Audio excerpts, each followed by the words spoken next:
Hey, welcome to Hex 6 Room.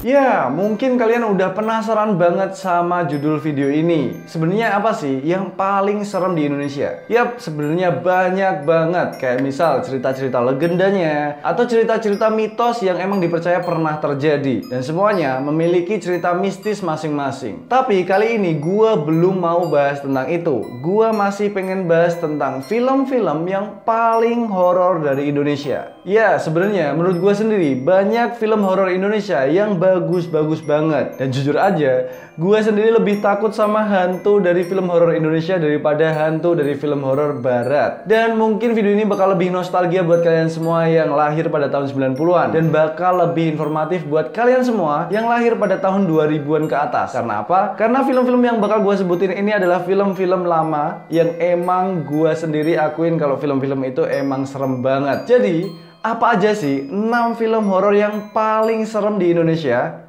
Langsung aja. Room number 1. Bangsal 13 2004. Film ini gak cuman serem banget, tapi punya plot cerita yang berbeda. Karena awal dari film ini kerasa kayak tiba-tiba udah di tengah cerita. Kita dibikin bingung sama keadaan yang tiba-tiba udah seperti itu. Tapi lambat laun semuanya mulai terungkap satu persatu seiring berjalannya film. Dan ini yang membuat film tersebut jadi unik menurut gua. Cerita dari film ini adalah tentang 3 orang perempuan yang menjalani rawat inap di sebuah rumah sakit. Tapi karena semua kamar di rumah sakit tersebut sedang penuh, 2 dari 3 orang perempuan tersebut diinapkan di sebuah bangsal yang sudah 20 tahun dikunci dan tidak pernah dipakai. Bangsal tersebut bernomor 13. Dalam bangsal tersebut terdapat sebuah pintu kecil di lantai yang setiap malam selalu ada yang mengetuk dari dalam. Sebelumnya, seorang suster sudah memberikan peringatan untuk tidak membuka pintu tersebut dan memberitahu sebuah pantangan bahwa di bangsal itu tidak boleh mengetuk pintu 3 kali dari dalam. Tapi ternyata semua itu terjadi begitu saja dan akhirnya sesuatu yang mengerikan pun terjadi. Mengetuk dari dalam.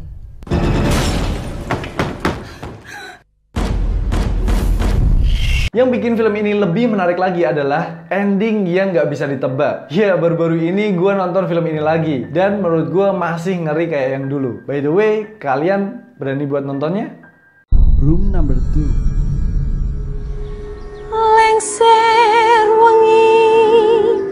Pasti kalian udah langsung tutup telinga waktu denger musik yang tadi. Ya, lagu yang tadi itu dipercaya bisa memanggil kuntilanak. Tapi sebenarnya, kepercayaan bahwa lagu tersebut bisa memanggil kuntilanak itu berawal dari sebuah film horor yang pada tahun 2006 menjadi film yang paling laris. Ya, film itu berjudul Kuntilanak.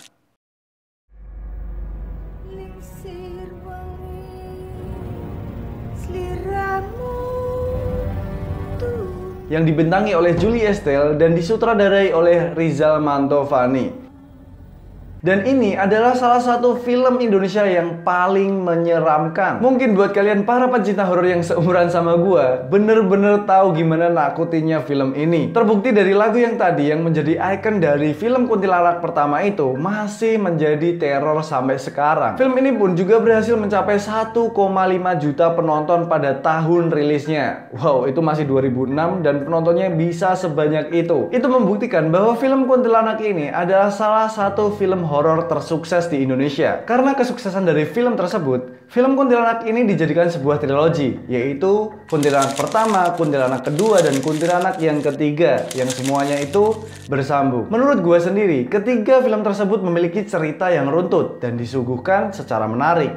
Dari Julie Estelle yang berperan sebagai Samantha mendapatkan wangsit untuk dapat memanggil kuntilanak yang keluar dari sebuah cermin kuno, dan kemudian Samantha harus berurusan dengan keluarga Mangkujiwo yang merupakan sekte sesat penyembah kuntilanak, sampai bagaimana usaha Samantha menghilangkan wangsit tersebut.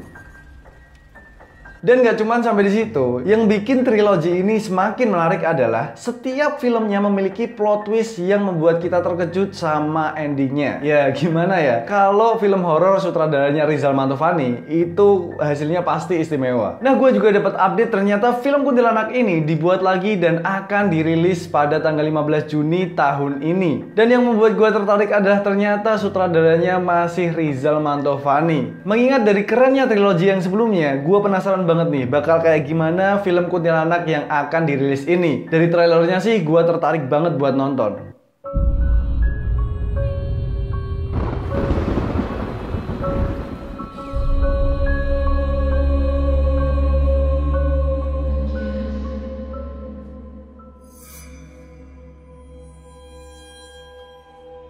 Ibu,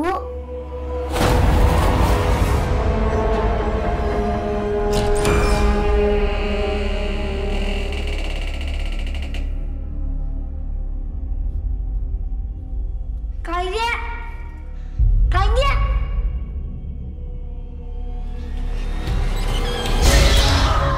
Ada kesamaan dari 3 film sebelumnya sama film Kuntilanak yang akan dirilis ini, yaitu adalah cermin kuno seramnya yang berarti sudah digunakan selama 12 tahun dari film pertamanya hingga sekarang. Wow, ini menandakan bahwa mungkin ada keterkaitan dari 3 film sebelumnya sama film Kuntilanak yang baru ini. Cuma gue masih penasaran banget sih, apakah keluarga Mangkujiwo, sekte sesat yang menyembah kuntilanak masih tetap bakal ada? Kalau iya, bakal seru banget sih pasti. Dan apakah di film ini bakal ada plot twist yang keren kayak 3 film sebelumnya? Terus gue juga penasaran banget nih, gimana seremnya film yang dulu berhasil bikin gue ketakutan dibungkus dengan gaya yang lebih modern. Pasti bakal menarik banget nih. Dan kebetulan tanggal 7 Juni nanti gue diajakin sama sebuah komunitas buat nonton bareng premier film Kuntilanak ini. Jadi nanti kalau memang filmnya bagus, gue bakal bikin review dari film tersebut buat rekomendasiin ke kalian semua.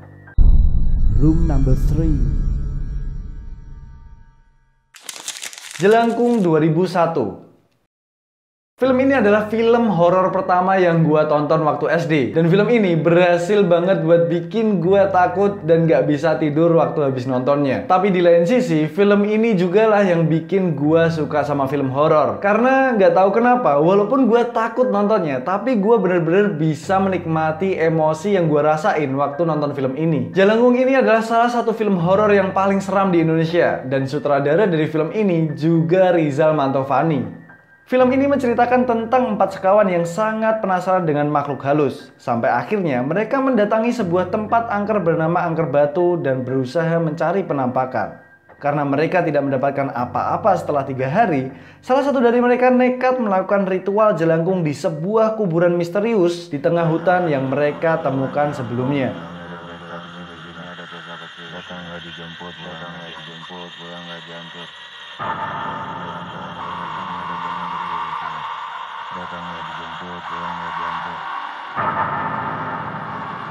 Inilah yang bikin gue ketakutan sampai kebawa ke keseharian gue waktu kecil. Setiap adegan menakutkan dari film ini bener-bener bisa kebayang terus sama gue. Jadi film ini pantas banget buat dinobatkan sebagai salah satu film horor yang paling menyeramkan di Indonesia. Kalau sekarang walaupun film ini udah lawas, tapi kalian masih berani nontonnya? Room number 4. Keramat 2009.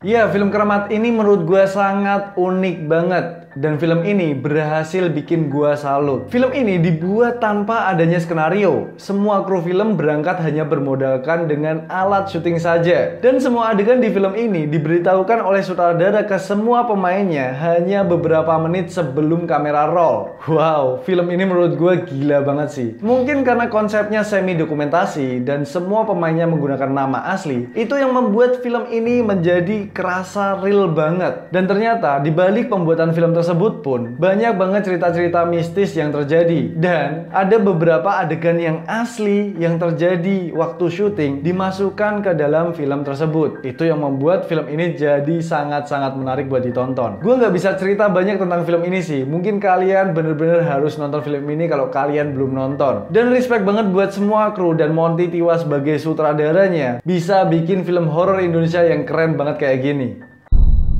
Room number 5. Pocong 2 2006. Pocong 2 adalah film yang menurut gue berhasil banget bikin teror buat penontonnya. Dan film ini dirilis setelah film Pocong yang pertama tidak lulus sensor karena terlalu seram. Film ini bercerita tentang seorang perempuan bernama Maya dengan adik perempuannya bernama Andin pindah ke sebuah apartemen berharga murah karena desakan kondisi. Hubungan mereka semakin renggang setelah orang tua mereka meninggal. Ditambah Maya bertunangan dengan seorang pria bernama Adam. Walaupun murah, banyak sekali kejanggalan dari apartemen tersebut, seperti pemadaman listrik dan bau asap yang tiba-tiba menusuk hidung setiap jam 3 sore. Namun Maya tidak mempermasalahkan hal itu, sampai akhirnya adiknya Andin mengalami hal-hal aneh yang semakin lama semakin nyata. Maya yang tadinya tidak percaya mulai mencari tahu, dan terungkaplah sebuah kejadian besar di apartemen tersebut. Saya akan buka mata batin kamu supaya kamu bisa melihat dunia halus. Buka mata kamu.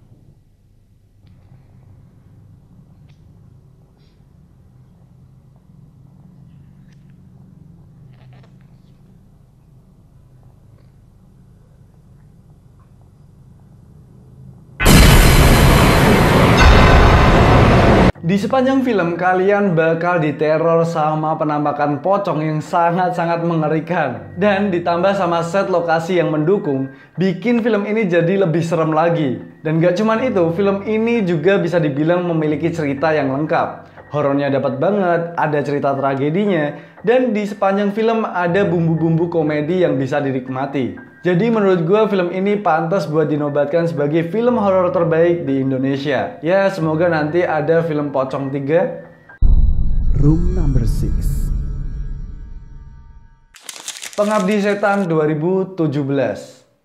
Nah, kalau yang satu ini pasti kalian gak asing banget. Yap, film yang dirilis tahun 2017 kemarin dinyatakan sebagai salah satu film horor tersukses di Indonesia. Film garapan Joko Anwar ini menurut gua perlu banget buat diacungin jempol, karena menurut gua keseluruhan filmnya perfect banget. Ya, walaupun ada beberapa part yang menurut gua aneh, tapi itu tidak mempengaruhi penilaian gua pribadi ke film ini kalau film ini emang keren banget. Dari segi cerita, gambar, acting, tensi, plot twist, dan sampai ke set tempatnya, semuanya bagus banget. Bahkan film ini pun berhasil mendunia dan ditayangkan di beberapa negara. Kalau dari ceritanya, gua yakin banget pasti kalian juga udah tahu. Jadi gua nggak bakal ulas lebih banyak lagi, karena gua cuma punya satu komentar buat film ini. Istimewa. Semoga makin banyak film horor yang keren kayak gini di Indonesia.